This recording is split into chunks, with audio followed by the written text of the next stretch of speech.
America south America దేశమైన వెనుజులా మీద దాడి చేయడం అనేది చాలా లేటెస్ట్ ఇష్యూ. నిజానికి ఒక దేశం మరొక దేశం మీద దాడి చేయడం అనేది ఇవాళ ఉన్న 21వ శతాబ్దంలో కూడా ఇంకా జరుగుతూ ఉన్నాయంటే మనం చాలా అరాచకమైన వ్యవస్థల్లో ఉన్నట్టే అర్థం. ఒక దేశం మరొక దేశాన్ని, ఒక జాతి మరొక జాతిని, ఒక సంఘం మరొక సంఘాన్ని, ఒక వర్గం మరొక వర్గాన్ని పీడించే సాంఘిక ధర్మం ఇంకానా ఇకపై చెల్లదు అని శ్రీశ్రీ మహాప్రస్థానంలో ఎప్పుడో 1940-30ల ప్రాంతాల్లో చెప్పారు. కానీ ఇప్పటికీ ఆ సాంఘిక ధర్మం జరుగుతూనే ఉంది. వెనుజులా నా దేశంలోకి డ్రగ్స్ను పంపిస్తోంది కాబట్టి నార్కో టెర్రరిజం అనే పేరుతోటి మేము ఆ దేశాన్ని హస్తగతం చేసుకుని ఆ దేశ అధ్యక్షుడి మీద మేము చాలా తీవ్రమైన ఆరోపణలు చేసి కోర్టులో పరిచాం అన్నది అమెరికా చెబుతున్న మాట. వెనుజులా అనేది మీరు వరల్డ్ మ్యాప్ని చూస్తే నార్త్ అమెరికాకి సౌత్ అమెరికాకి మధ్యలో మనకి కనిపిస్తుంది. సౌత్ అమెరికాకి నార్త్ సైడ్న వెనుజులా ఉంటుంది, ఆ పైనేమో వెస్ట్ ఇండీస్ ఉంటాయి, కిందనేమో బ్రెజిల్, కొలంబియా దేశాలు ఉంటాయి. వాస్తవానికి వెనుజులా నుంచి కొన్ని డ్రగ్స్ నౌకలు అంటే షిప్స్ వెళ్తున్నాయనేది అమెరికా వాదన.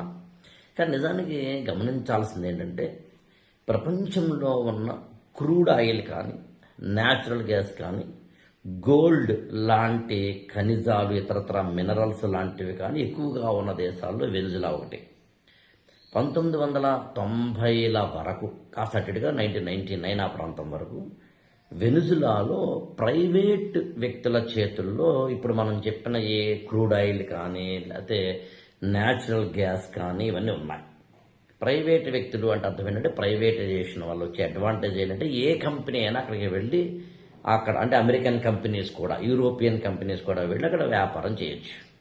దానివల్ల అమెరికాకి లాభం, యూరోపియన్ కంట్రీస్కి లాభం.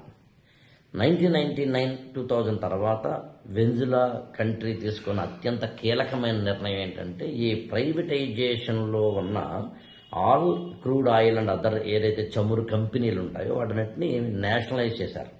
అంటే గవర్నమెంట్ కంట్రోల్లోకి వెళ్ళింది. అంటే ఇతర దేశాల నుంచి అక్కడ ఏ కంపెనీ కూడా పనిచేయలేదు. అంటే అమెరికాకి ఇది నష్టం. ఈ నష్టం అనే దానివల్ల అమెరికా ఇప్పుడు వెనుజులా మీద దాడి చేసింది.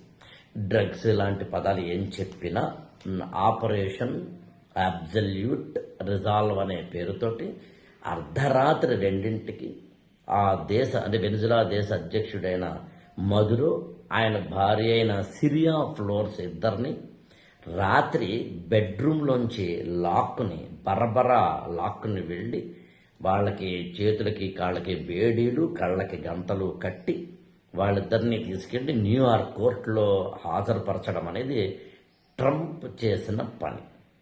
దీన్ని నిజంగా తీవ్రంగా విమర్శించాలి.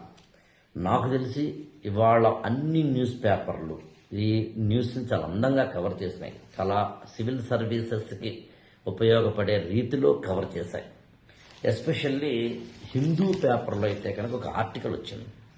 అంటే నిన్ననే జరిగింది, వెంటనే చాలా మంచి ఆర్టికల్ వచ్చింది. యాక్చువల్గా అసలు ఎందుకు అమెరికా ఎంత దాడికి తెగబడింది, దానికి గల కారణాలు ఏంటి అనే వాటిని చెబుతూ చాలా చాలా మంచి ఆర్టికల్ యాక్చువల్గా సివిల్ సర్వీస్కి ఉపయోగపడేది.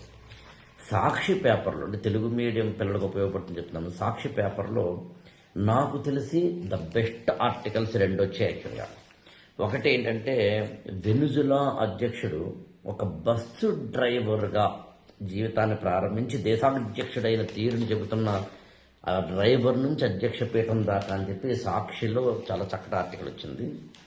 వెనుజులా టార్గెట్ ఆయిలా అంటూ అదే సాక్షిలో ఇంకొక ఆర్టికల్ వచ్చింది. ప్రపంచంలో చమురు నిక్షేపాలు ఎక్కువగా ఉన్న దేశాలలో Venezuela, Saudi Arabia, Iran, Canada, ఇరాక్లు ఉంటే వాటిలో మళ్ళీ హయ్యెస్ట్ స్టేజ్లో మనకి వెనుజులా ఉంది. కాబట్టి వెనుజులా అమెరికాకి కాస్త అటు ఇటుగా కింద దేశమే కాబట్టి అక్కడ దాడి చేయడం ద్వారా అనేది యాక్చువల్గా అంటే ఎండ్ పాయింట్ అర్థం చేసుకోవాల్సింది ఏంటంటే ఎక్కడైతే సంపద ఉంటుందో ఆ సంపదని దక్కించుకోవడానికి బలవంతుడు ఎప్పుడూ కూడా అంటే రాజు తలుచుకుంటే దెబ్బలకు కొదవా అన్నట్టుగా మొండివాడు రాజు కన్నా బలవంతుడు అన్నట్టుగా ట్రంప్ అనే మొండివాడు, అమెరికా అనే బలమైన దేశం ఒక జాతిని మరొక జాతిని నేను చెప్పాను చూడండి, అలాగా బలవంతులు దుర్బల జాతిని బానిసలు కావించారు. అందు ఏ దేశ చరిత్ర చూసినా ఏమున్నది గర్వకారణం, నరజాతి చరిత్ర సమస్తం పీడన పరాయణత్వం అంటాడు శ్రీశ్రీ. నిజంగా అదే జరిగింది ఇక్కడ కూడా.